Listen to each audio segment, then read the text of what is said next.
Yeah, hi, welcome back to the Seven Jackpots podcast. This is the podcast where we talk about everything Indian online gambling. And this time around, I have a very special guest with me. I am sat here with Uday from Touchstone Partners. Hi. We've been working with Touchstone Partners for I think it's 2 years now. Is it? Yes, I think so. Yeah. Yeah. On several research papers and also articles on the gambling landscape in India, basically. So I thought that it would be nice to just get together and talk a little bit about what's going on in India on a legal level, sort of. But before we do that, could you maybe tell me a little bit about yourself today, on what you do and how Touchstone, what your role is in the gambling landscape in India? Sure. So Touchstone is, we're a law firm in India, and we are a leading corporate commercial law firm, and have offices in Delhi, Bangalore, and in Bombay. And we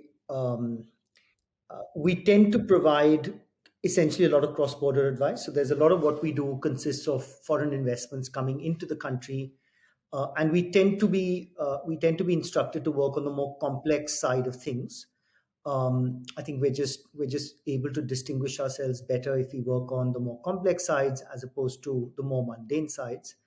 A lot of us have been educated and or worked overseas. So, I went to university a long, long time ago in England, and then worked at Freshfields, Brookhurst Ehringer, which is a law firm, for about 6 years before coming back. And that's, it's similar with a number of us here. And as far as gambling and betting is concerned, it's something that we've been looking at, or at least some of us here have been looking at, because it's one of those things that we've been asked, I think, since 2010 or 2009, when some of the UK gambling organizations wrote to us asking whether it's legal to do online gambling in India, because of the enormous amount of gambling that actually does happen in India. I mean, the cricket and the IPL in particular, starting from 2007, I think, when they started. Starting from 2007, there's been an enormous uptick in gambling and betting. And what we've seen over the years is that instead of it all being underground, where at least in the initial part of the IPL, there wasn't very much out there about online gambling. It's now sort of front and center. There are advertisements that suggest fantasy teams are going on. There are advertisements that suggest that you can make money from this process. It's certainly out there. The legislation, on the other hand, just hasn't kept up. So it's not as if we have very much to report since 2007 to now. It's not that there has been a sea change in legislation. We're still dancing around the same basic concepts of games of skill versus games of chance. And there hasn't even been sort of any real definitive determination of what are the factors that can be taken into account. So I think from the legislative perspective, it's a bit disappointing, but it's completely prevalent. And with the advent of the smartphone, you see people playing or placing bets on fantasy cricket, on rummy, on all the sort of games that are potentially games of skill. But it's all very in your face now. It's no longer driven underground, and hopefully that means that the perception of gambling has also changed. It's no longer seen as something that's taboo or something that needs to be banned. I think the sentiment has changed towards regulating it, simply because there are a great number of people that clearly enjoy it and clearly do it as a pastime. There haven't been reports, at least, of real addiction or great financial losses. We haven't come across those sort of problems. So let's see. And then most recently, I think we've had the most encouraging piece of news just a couple of days ago on some rules that have been amended. But it's not a comprehensive amendment, and we can get into that when we start looking at it. But it's something that we've been tracking quite closely. for the last now almost 15 years. Yeah, so I mean the legal landscape in India is very different, obviously, from I mean from the European countries, for example, if you're looking at gambling specifically. And I mean, I guess that a big issue that India has been dragging with for a very long time is the fact that the Public Gambling Act is super old, and that's kind of how the online gambling has kind of been able to enter into India without much consequence, right? But could you expand a little bit on how what that means in regards to how can a country still have this very very old 1800s kind of law, and why hasn't anything happened, and also could you maybe expand a little bit on this game of skill and game of chance, because it might be something that's familiar for Indian players, but I'm sure that not everyone really understands the difference between these two concepts. Sure. Yeah. So, I mean, it is curious. I mean, given that there's been a lot of debate in India over colonization, and they keep talking about anti-colonial laws, and they keep talking about colonial legislation. There are a great number of laws, for instance, the Contract Act, which is a 19th century piece of legislation, which is perfectly good. No one's talking about overhauling that. The gambling legislation was something, it reeks of sort of Charles Dickens sitting somewhere in bleak England, where there was sort of these dark, dingy gambling dens, and there is what they called a public gaming house. But that legislation just never went away. It was never refined. States have the power to amend the application of it to themselves. So various states have experimented over the years on what to do with it. Some states like Sikkim, Nagaland, etc., are trying to regulate it and trying to license it, but there hasn't been an overall sort of legislative push around it. And as a result, and because all sorts of gambling and betting is banned, as a result, or as a consequence of the advent of the internet, most gambling is now done on the internet. So one argument would be, why are we even thinking of applying a 19th century piece of legislation to the internet? Surely there's no gambling house here. And all those sort of very interesting questions over, well, where is the gambling house? If I place a bet from my on the internet, is my living room now the sort of gambling den that you're worried about? But it's, no one's in those sort of obvious questions. People haven't, or the government in particular, successive governments just haven't answered those questions, because there are some political connotations around gambling that we've seen in some judgments. And I think it depends on the judge. If the judge likes horse racing, they will go on about why this horse racing is a game of skill, and you have to be very skillful and very knowledgeable in order to place a bet on a horse and win.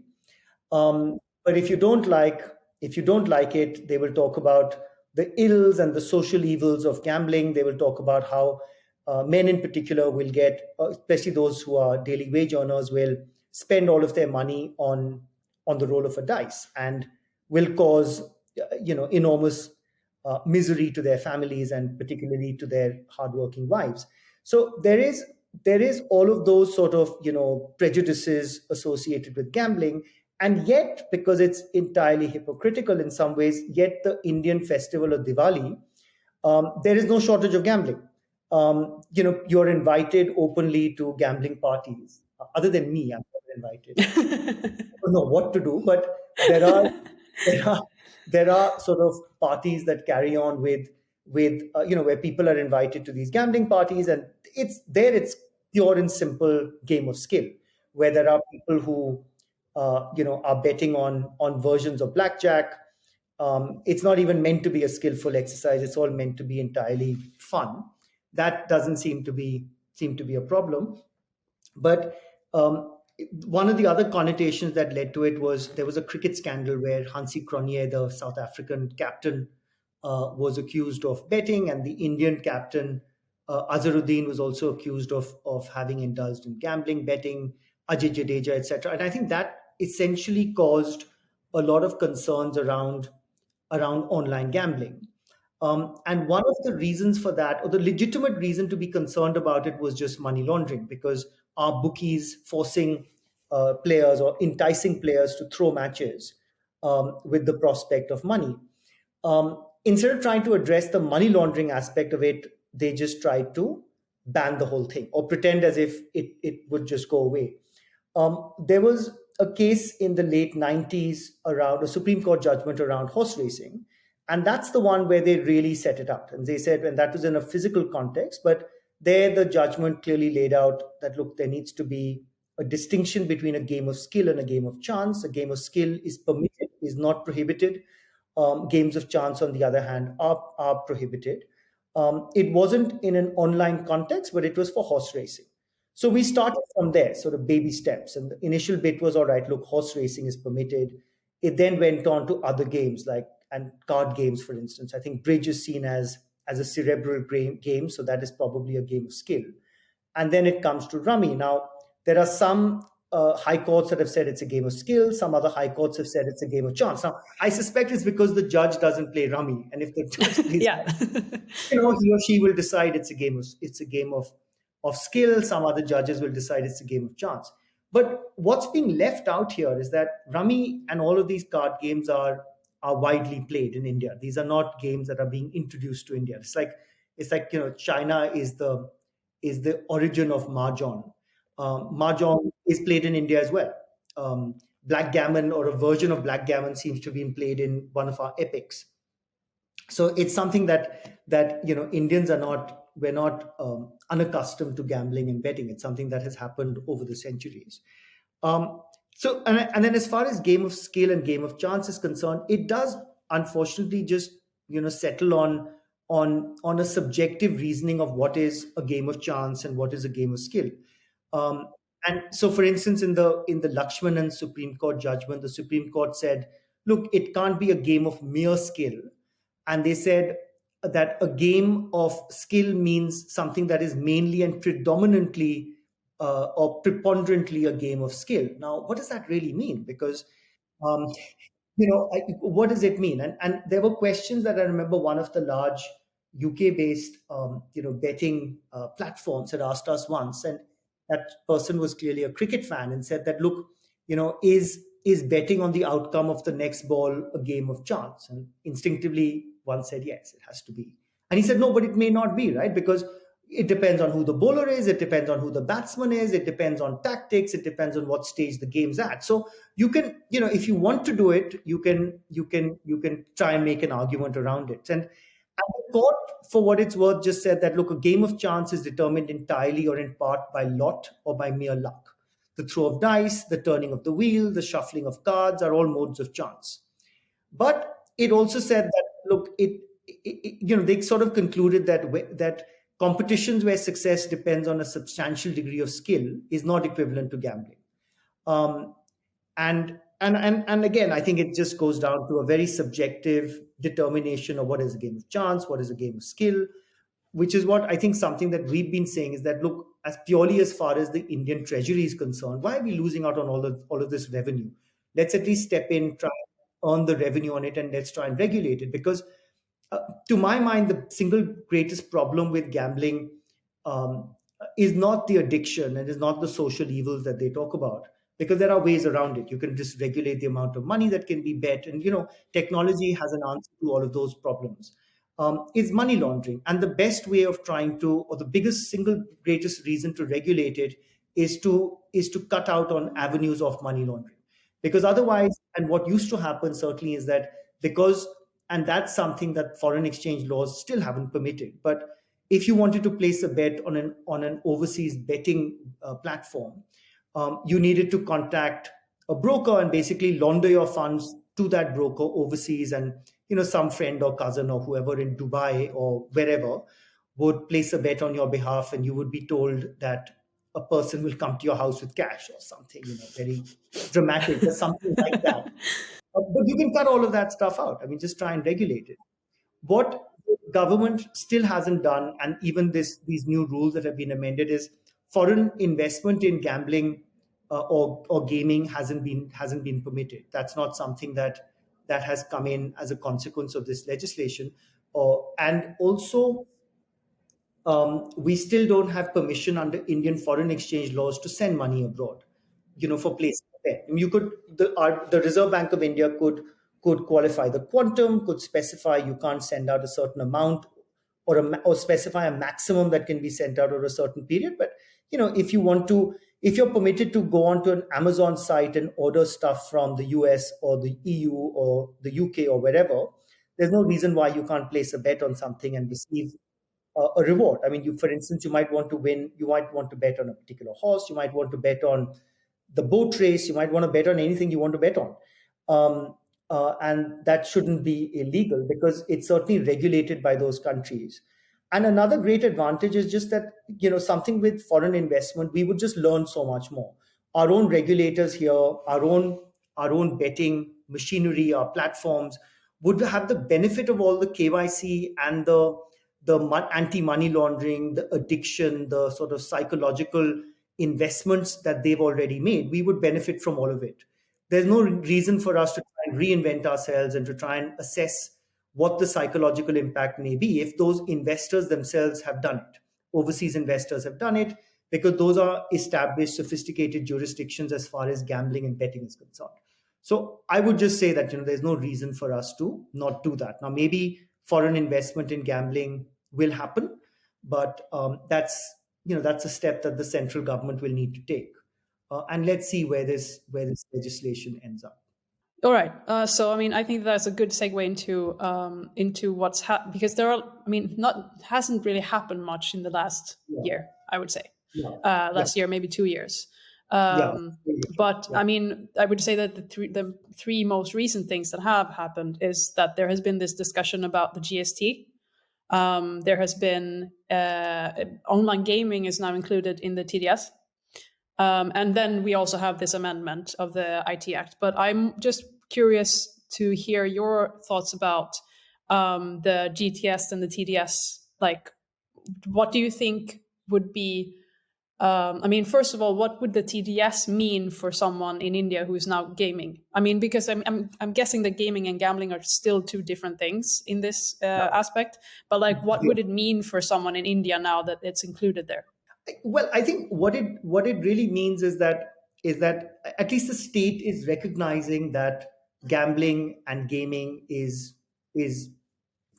prevalent, and because it's prevalent, there are certain winnings that will be paid out to a particular punter, and those winnings will be subject to TDS, which is just tax deducted at source. So at least they're recognizing that winnings should represent income, and therefore there should be a deduction of a tax on the winnings. Now here, TDS fortunately is only imposed on winnings. It's not imposed on an entry fee. That's sort of what GST is trying to do, and there's some confusion around that because GST is just goods and services tax. So I think it's a welcome step that the tax authorities are getting involved and recognizing the prevalence of gaming, and that's always a step towards legislation, because although the tax authorities will say that, look, we are not commenting on the legality, we're just saying that if you have winnings, we're not telling you whether this is a game of chance or a game of skill, but because you have winnings, there is, we need our pound of flesh. And the cynical me just says that, look, the moment the sort of rightly avaricious tax collectors and assessing officers get involved, they're not going to let go of the revenue, because there is an enormous amount of revenue being generated. So there's nothing like money and taxes to focus the mind of a government to say, this is something in the public interest, and look at what we can do with the money that is being generated. It's a great way of, again, indirect or this direct tax. You just tax the amount, because otherwise what you don't want is people filing tax returns and saying, well, is it income, is it not income, and then fighting long cases with the income tax department. At least here they've made it clear. And if there is GST on, and depends on how they play it, is it the platform fee, is it on the entry fee? But the point is that there is some GST that will be applicable on the process. So I think all of that is helpful, but it doesn't answer the basic question of, is gambling and betting, is gaming essentially permitted or not, and why are we still sort of fighting in shadows and dancing around these definitions of games of chance and games of skill, which ultimately are largely subjective. I think there was one judgment in particular, maybe the Gujarat judgment, where the judge was painfully trying to explain what rummy was. And he or she just came to the conclusion, oh, it sounds like a game of chance. It's an example of someone who never played rummy before. So, Yeah. I'm no great rummy player, but I think my personal view is that allow everything, just regulate it, allow everything, have procedures in place to prevent addiction, have procedures in place to prevent access to children, develop robust KYC norms, and just make sure that there are limits on the amount that can be spent, because I think that and again, credit, I think that's one of the things, in fact, even these rules propose, is that platforms shouldn't then get into the habit of providing credit or No. setting at the end of the month, because that's genuine addiction, because then you could keep saying to yourself, look, one more bet, and if I win, I'll be able to wipe out all of my losses and still have some surplus. And the trouble is that the moment you start to lose, you're almost incentivized to keep betting, because otherwise it's just a vicious circle.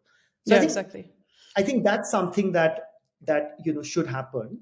What the more exciting development has been this sort of notification to the rules. Now, unfortunately, it's not an amendment to the 19th century legislation. It's just an amendment to the rules. And these rules it's a bit of a mouthful. It's information technology, information technology intermediary guidelines and digital media ethics code amendment rules 2023. Now, nowhere in here does it even use the word gambling, gaming, nothing. So if you're basically trying to say where is the gaming legislation that's been introduced, you'll never find it if you look at just headings of new rules. And there again, they've got this concept of an online gaming self-regulatory body. And it is an interesting concept, because essentially it's a non-profit company that's set up by members of industry that have a good record in gaming. Now, leaving aside the fact that, well, since we're unclear what is legal and what is not legal and what's the game of chance and skill, who has a good record of responsible gaming? But that's just an aside. And then it sort of goes on to suggest that they need to develop criteria for deciding what is a permissible online game. Now, the good thing is that there is no reference to game of chance or game of skill. But the problem is that there is no clear guideline or definitive sort of rules around what are permissible games of online games, what are permissible games that are permitted for to be used for money. And what is what sort of self-regulatory organization, what powers do they really have? And I suspect what will happen with the self-regulatory organization is that because the government has the power to set aside determinations of what are permissible games, that the sort of jurisprudence and the case law around what is a permissible game of skill will develop, or what is a permissible online game will develop over time. I just hope it isn't just a replica of games of chance and games of skill. But I wish the government, or at least in these rules, they try to specify and give certain parameters for what is permissible and what is not permissible. Unhelpfully, though, the only sort of real definition is that it doesn't involve and this is and I'm reading from the text, it says, online real money game does not involve wagering on any outcome. So what does wagering on any outcome mean? Does it mean that if you are back to a horse racing example, and if you have an online betting system for a horse race, given that horse racing is a game of skill, are they now suggesting that because it involves wagering on the outcome of that horse race, somehow it's not a permissible online real money online game? Which is again exactly counterintuitive. Why would you do that when there is a clear distinction amongst at least physical games being played? So one thought is that, does it essentially mean that if you yourself are not playing that game, it can't be an online permissible game, and therefore you need to be a participant. So if you're playing online rummy, or you're playing online chess or online bridge, it's fine, but you can't bet on the outcome of a cricket game that you're not participating in. You can't bet on the outcome of an India-Pakistan cricket match. You can't bet on the outcome of a horse race. You can't bet on the outcome of any other sort of event in which you're not a participant. I don't know why they did that, because I don't mind legislation which basically says that, look, you are a regulating body and you will have to think of it yourself. It's unhelpful, because whatever rules you come up with, given that there are going to be a large number of these self-regulating organizations, none of whom need to talk to each other, they're all going to have completely different criteria for what is a permissible online game, which is then subsequently going to be challenged. So you're going to have a lot of litigation around what is permissible and rules that are then going to be fed downwards to these self-regulating organizations. And I would have thought that a self-regulating organization is almost incentivized to push it through, because these are members of the industry. The industry isn't interested in a restrictive, narrow interpretation of what is a permissible online game. So it's incumbent on the government or incumbent on the rules to at least specify a basic criteria. But what's unhelpful is just this, an online real money game does not involve wagering on an outcome.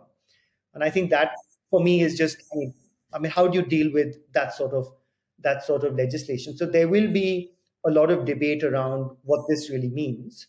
And I think, because it's almost making it even more abstract than what it was before, when it was game and chance and game and skill. Because now it's like, well, what is what is fantasy cricket? So that's something that we were talking about internally. Is just we know that fantasy cricket is not just permitted; it's advertised.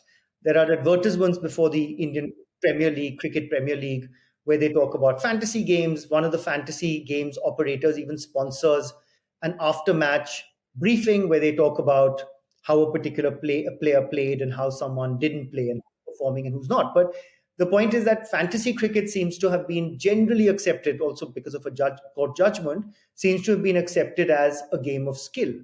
But it is wagering on the outcome of a game that you yourself are not a party to. Now, unless you take the view, well, you see, fantasy cricket is about a game that was never actually played, because that particular fantasy team that you have put together never played. It was a game between different players, but you have selected, a set of fantasy players in a fantasy format where that particular combination of players never actually played against each other. But again, that's very tenuous. You're really trying to stretch it to get around the wagering of any outcome determination by them. So, hopefully that's something that they will think about. And then it goes on to say that, this online regulating body will set out a framework for verifying the game. And there need to be measures to ensure that it is not against the interests of sovereignty and integrity of India, friendly relations with foreign states, public order, safeguards against self-harm, psychological harm, measures to safeguard children, and measures to safeguard against the risk of gaming addiction, financial loss, and financial fraud. Now, I can understand financial fraud, but I don't understand financial loss, because the whole point about a bet is that you could lose.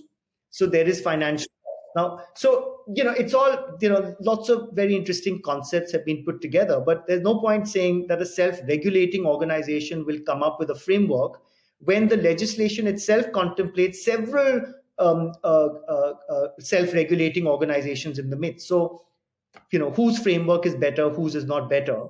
And if you're a member, what I would do is I would just choose the one that's the most liberal and try and have my game at least sanctioned by them as a permissible game and start. And then hope that if it does get challenged, I'd have some recourse to say, well, they permitted me to do it. And there's a lot of money involved because a lot of people have put their money forward.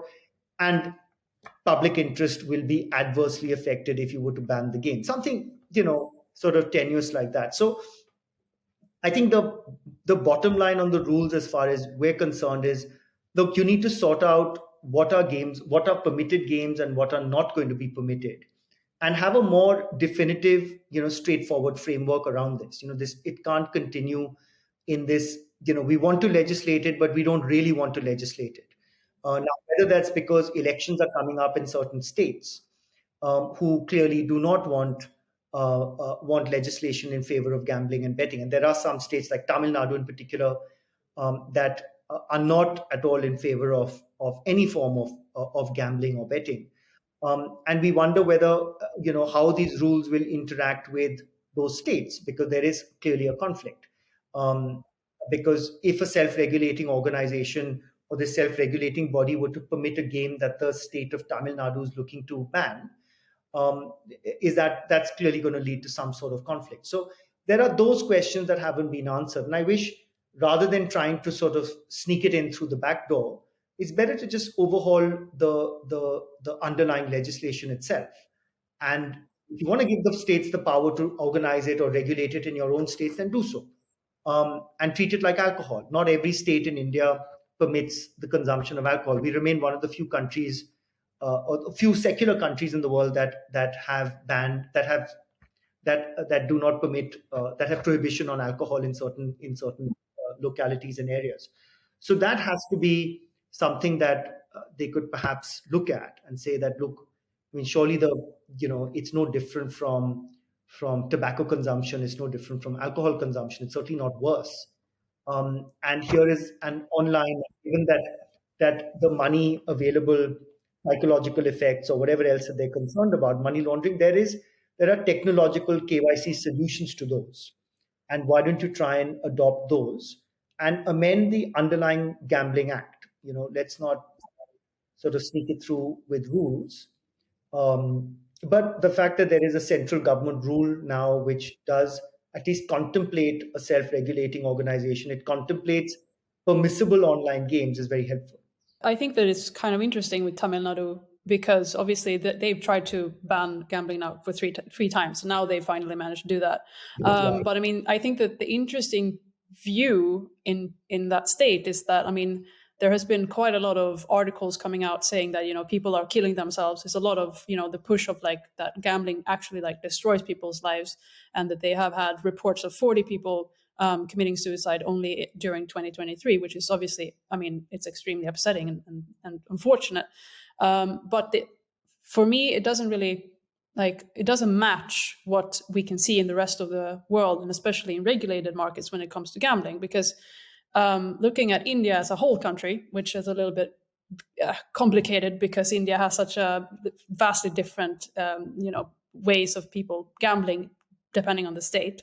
But if you're looking at the whole country as an unregulated market, the gambling problem seems to be over 7.2%, which is similar to Australia, who also is an unregulated market.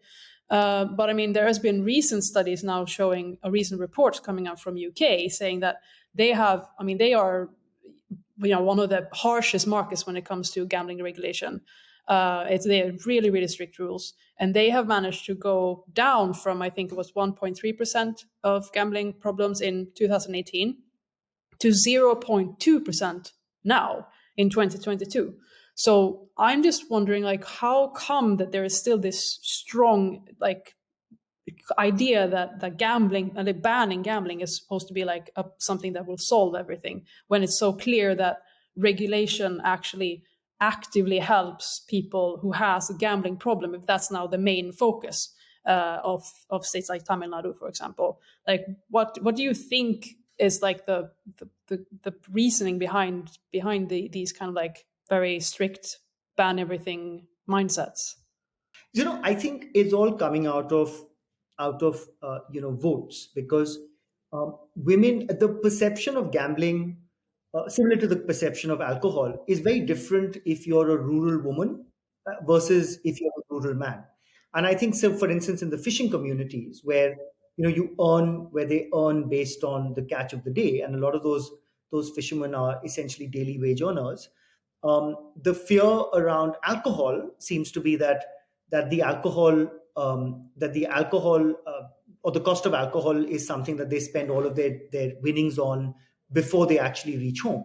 So it's seen as a great social evil. Now, so they think that banning alcohol is the answer. Probably isn't, because it's just that the alcohol has gone underground and they're now drinking spurious liquor, or they're drinking liquor that's been smuggled across the border from other Indian states and paying more as a result. So it's not helping anyone. But politically, at least to the rural woman voter, it's coming across as the government cares for them, and that this paternalistic approach is something that appeals to them. I think the Indian voter is far more sophisticated than that. I mean, maybe this worked 20, 30 years ago, but the Indian voter has moved on. And particularly with, unlike alcohol, it doesn't have an adverse impact on your physiology.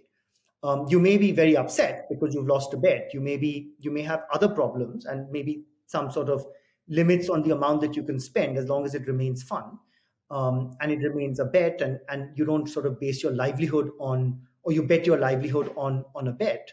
But there are certain problems with alcohol. I mean, for instance, you're not going to get sclerosis of the liver from gambling. There may be other problems, but you're not going to get Yeah. that. There are medical reasons why excessive alcohol consumption and tobacco consumption, for instance, need to be regulated or banned or prohibited, or however you want to put it. But it isn't the same with gambling. I don't think you can equate it all. But there does seem to be a political constituency that you want to be seen, that and this is across the board with political parties, where they want to be seen as woman voter friendly. I think the woman voter really is an important factor in Indian politics, and maybe in Tamil Nadu, they believe that's something that they want to cater to. But that's just one aspect, and the other aspect is I think genuinely the political parties themselves see themselves as representing rural India. This is not they're not they elections are not won apparently in by urban voters. They're won by the rural population, and the rural population, the stigma around gambling, the stigma around alcohol is far more than in urban populations. And I think that's something that they're probably convinced of, because the perception of, and certainly of alcohol. I mean, it's not uncommon to find alcohol consumption increasing in urban India, but uh, alcohol consumption in rural India just has a very, very different connotation. It's seen as a vice of evil, and perhaps some of the same connotation applies to gambling and betting, and they're trying to sort of deal with it in the same breath. So I think it's more political than that, and I don't think it's a serious attempt. And they're not looking at the urban voter. They're not looking at the urban voter that has a smartphone and is placing a bet online, and is placing a very small proportion of his or her earning capacity onto this. But it's entirely different with the rural population, and Okay. India is just many countries, and I think Yeah. as far as they're concerned, they'd rather kowtow to what the rural voter wants them to represent. Yeah, because another, opportunity that India has when it comes to the possibility of regulating is that you already have this integrated kind of online verification system that could be used with the Aadhaar card, right?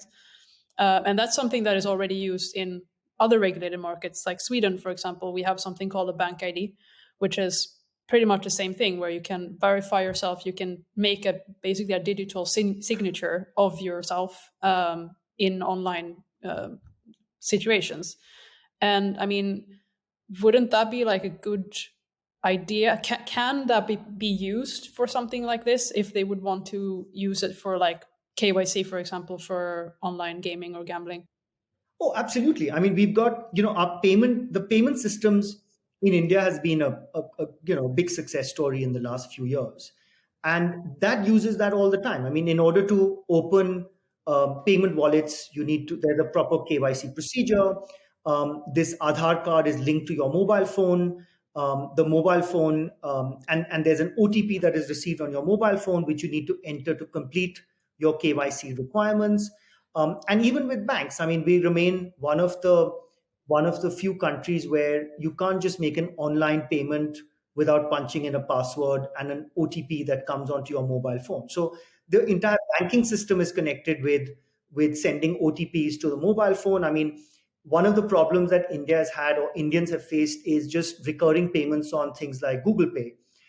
for general ordinary subscription, because recurring payments are frowned upon by the RBI, and there's an additional level of security that's required. So for us to, or for India to develop a system where payments could only be authorized from bank accounts or from authorized payment wallets is a snitch.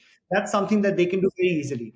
And again, over there, they can limit the amount that is available to be spent on a particular game. They can even limit the amount of time that is available on that particular game, because you will have to log in using your ID, and you can't create multiple IDs because you don't have multiple forms of identification. So you can call Yeah, yourself exactly. John Doe, but the John Doe verification has to link back to Uday Walia. So you're not going to get very far.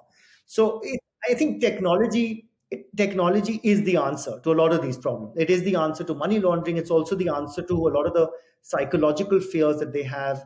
And Yeah, because the money exactly. is sent out directly to the platform, it also helps with GST collection. It'll also help with TDS. All of those things mechanism can be built in where the platforms automatically deduct tax before remitting the amount into winnings, and the winnings go directly to a bank account. Um, Mm. it's something that will appear on your bank statements. There are OTPs. So I think that shouldn't be a problem at all. If they wanted to do it, we've got the payment systems and a sophisticated payment system in place to be able to get this done.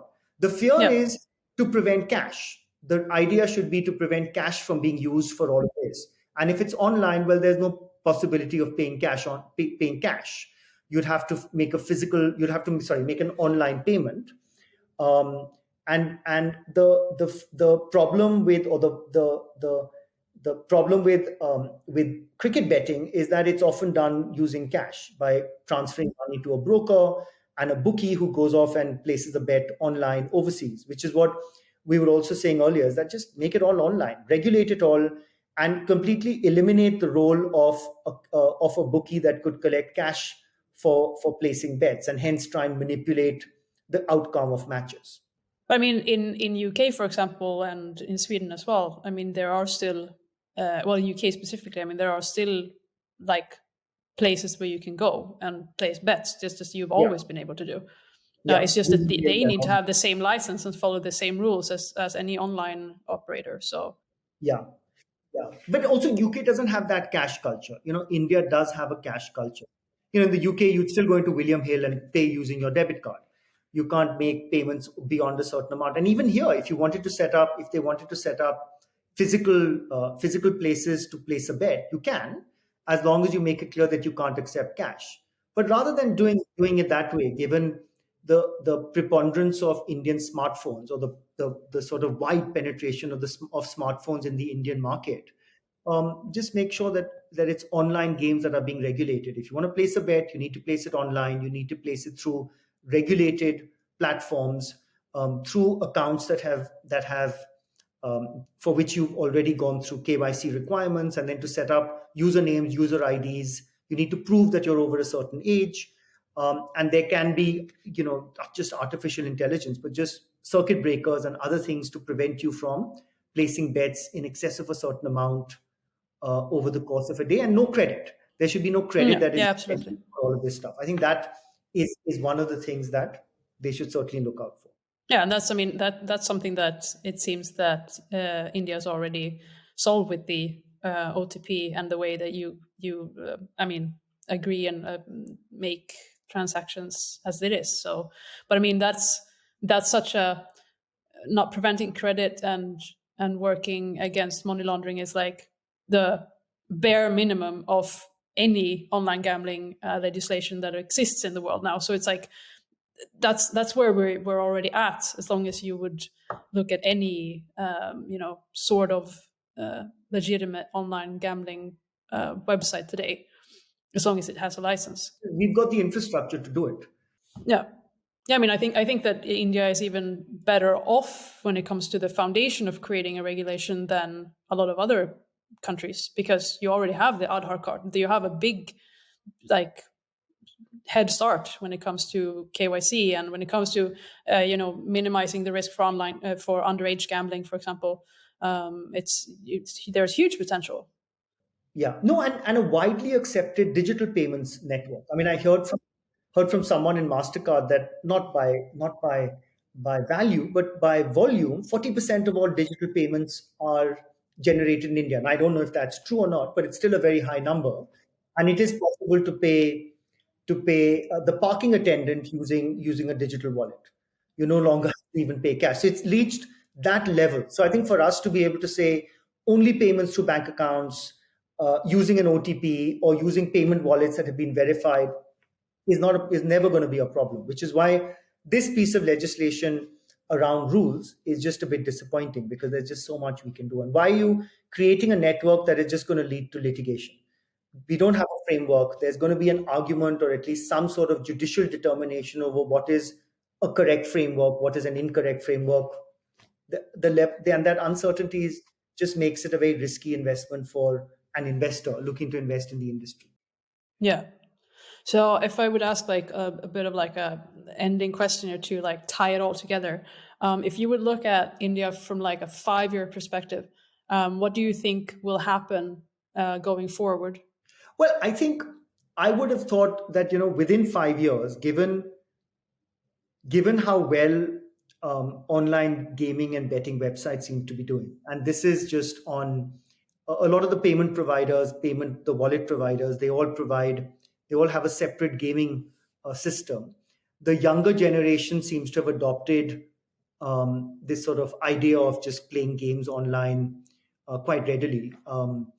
It isn't something that they see anything wrong in. There doesn't seem to be a taboo around games, games like Rummy or games like or whatever else played. We've even had someone come up with or ask us questions around Ludo. And instinctively, one would have said, look, surely that's a game of chance, and just literally just the roll of dice. But no, people have said, no, there is strategy that can be applied towards Ludo. Yeah. It's not just like snakes and ladders or whatever. So people are trying to sort of trying to get around it. And I was surprised to learn that Ludo is one of the most popular games that is being played online. So, while people are waiting for a train, or they're waiting for a bus or a taxi, or in the cab, people are staring into their mobile phones and playing games. And that's something that's only going to increase. The penetration of the smartphone is going to increase. They're much cheaper than they were even 5 years ago. And I think with this legislation coming in, with them talking about TDS and talking about GST, I would have thought that within 5 years, we're actually going to see legislation that regulates it.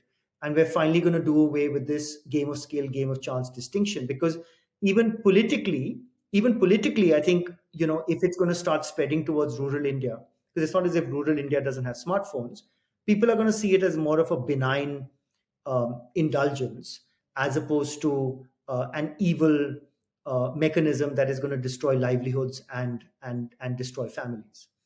So I think we are slowly, we are coming to that stage.